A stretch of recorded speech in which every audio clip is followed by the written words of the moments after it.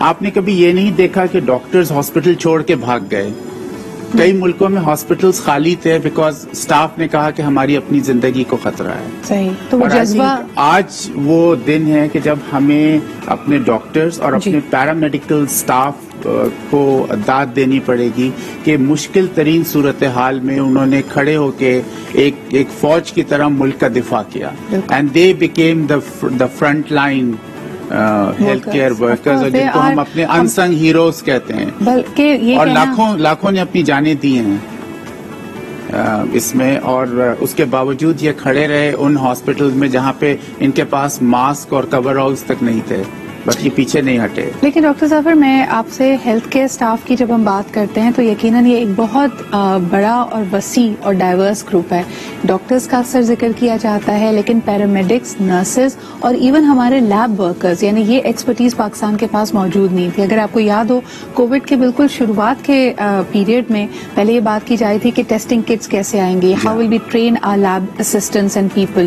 اور پھر اگر پچھلی ایک دہائی میں دیکھا جائے, نرسنگ اسٹاف کی پوری دنیا میں ضرورت رہتی ہے, اور ان کی سپورٹ اور اسسٹنس کے لیے ہم نے یہ بھی دیکھا کہ a lot of them اس کا بھی ہمارے یہاں ایک برین ڈرین کا سلسلہ تھا, ان کو فوری طور پہ ان کی امیگریشن پروسیس ہو جاتی تھی.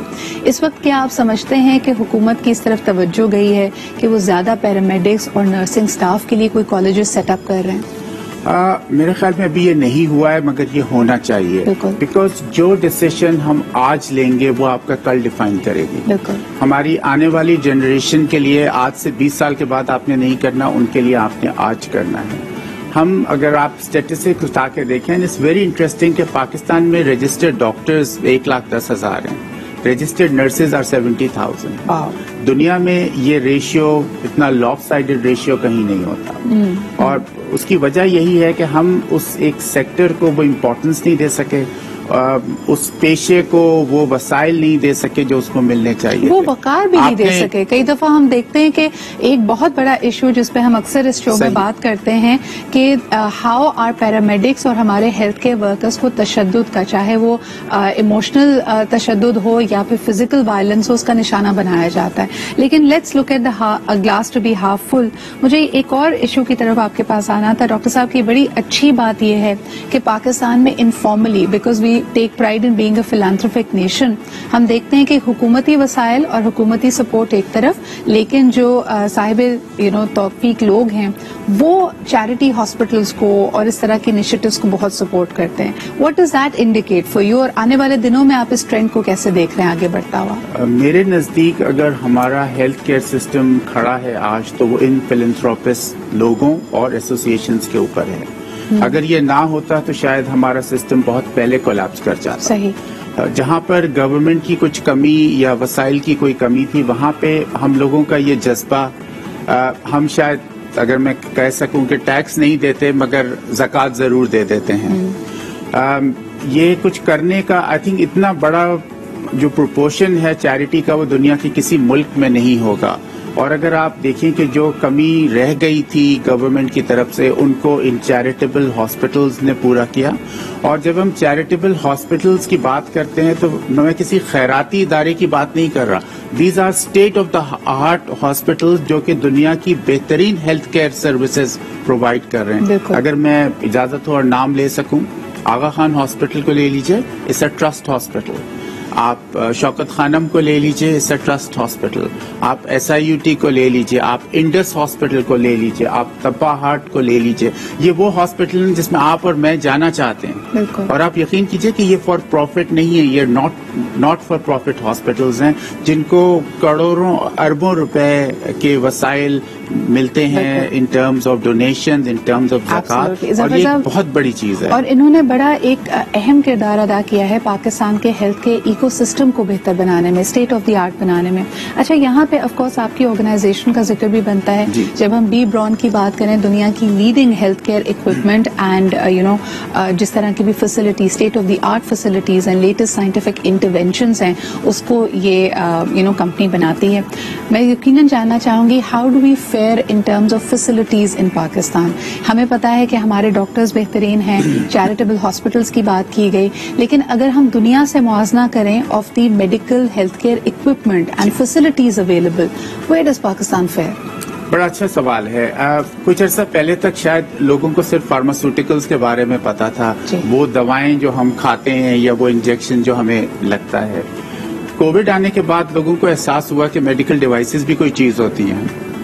سمپل میڈیکل ڈیوائس وہ ماسک ہے جو آپ اور ہم سارا دن پہنتے ہیں, وہ تھرمامیٹر ہے جو ہم پہ یوز ہوتا ہے, یہاں سے لے کر MRI مشین تک, ایک اسٹیتھوسکوپ سے لے کر لیب کے ایکوپمنٹ تک جس پہ آپ کا ہر ٹیسٹ کیا جاتا ہے.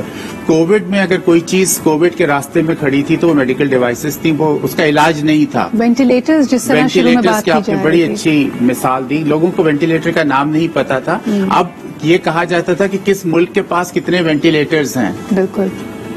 ہماری انڈسٹری نے بڑا اچھا اس پہ رسپونڈ کیا. پہلے میں اس کی بات آپ کو بتا دوں. جب یہ شروع ہوا تو ہمیں ماسک نہیں مل رہے تھے, ساری دنیا بند ہو چکی تھی.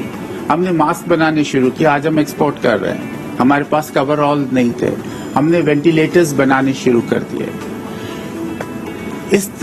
ان حالات میں جو میڈیکل ڈیوائسز ہیں ان کا رول سڈنلی بڑھ گیا. میڈیکل ڈیوائسز اور ڈائگنوسٹک دونوں ہینڈ ان ہینڈ چلتے ہیں. اس میں جو کٹس کی آپ نے بات کی, ایک سمپل کووڈ ٹیسٹ میرے خیال میں ہم میں سے ہر آدمی ابھی تک کروا چکا ہے 2 یا 3 دفعہ, اور اس کی بھی کئی PCR ٹیسٹ ہے, اینٹیجن ٹیسٹ ہے. بالکل, آپ کی نالج خاصی ہے ان چیزوں کے بارے میں. ڈاکٹر صاحب لاسٹ 2 منٹس میں تھوڑا سا بی براؤن کے حوالے سے بھی آپ کو بتا دوں کہ we are German multinational and the largest medical device company in Pakistan. ہمارا جو اس میں رول رہا ہے وہ 2 طریقے کا ہے. ایک تو یہ کہ کوالٹی ہیلتھ کیئر کی چیزیں سپلائی کرنا ہاسپٹلس کو, جس میں بیسک سے لے کے جیسے آپ کے کینولا ہیں وہاں سے لے کے موسٹ کمپلیکیٹڈ مشینز تک ہم ہر چیز ہاسپٹل کو دیتے ہیں. اور دوسری جو چیز ہم نے اپنی ذمہ داری سمجھ کے کرنا شروع کیا ہے وہ ہمارے جو سپورٹ سٹاف ہے, ہمارے جو نرسز ہیں, ہمارے جو پیرامیڈکس ہیں اور ٹیکنیشینز, ان کی ٹریننگز ہیں. بیکاز یہ وہ چیز ہے جس پہ ایوری مشین, میرے خیال میں لوگوں کو یہ احساس بھی ہونا چاہیے کہ اگر ہم کہتے ہیں کہ یہ سوفسٹیکیٹڈ مشینز اور روبوٹکس اب ہمارے پاس آ رہے ہیں, ان کو مینج کرنا, ان کو ہینڈل کرنا, ان کی ٹریننگ بھی بڑی امپورٹنٹ ہوتی ہے. آپ کو لگتا ہے صرف آپ جائیں گے اور آپ کا جھٹپٹ ایکس رے ہو جائے گا, اس ایکس رے لینے والے کو اس مشین کو استعمال کرنے کے لیے بھی ٹیکنیکل ایکسپرٹیز چاہیے ہوتی ہے, جس میں برون آف کورس اسسٹ کرتا ہے ہمارے ہاسپٹلس کو. بہت شکریہ ظفر صاحب. آئی وش آئی ہیڈ مور ٹائم, کیونکہ ایک بڑا امپورٹنٹ پہلو تھا کہ ہم بات کرنا چاہتے تھے ایکسپینسز آف ہیلتھ کیئر پہ, لیکن انشاءاللہ ان انادر سٹنگ. ابھی لیتے ہیں ایک چھوٹا سا break and we'll be right back.